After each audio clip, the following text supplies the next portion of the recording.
Молодец, Каши.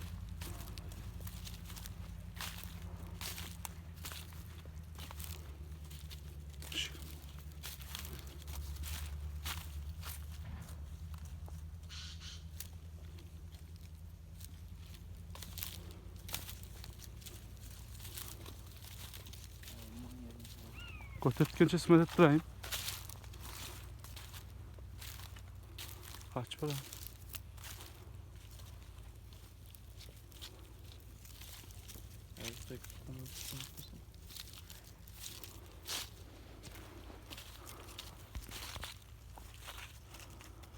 Hala kaç bir an gelemedi.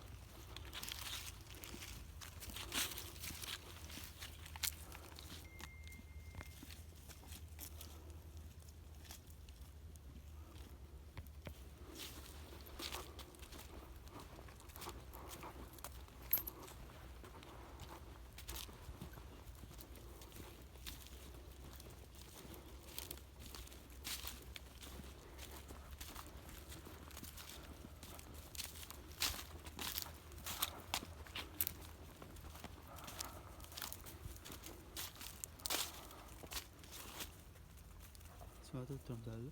Yüzüme ha. Balıktır abi yani.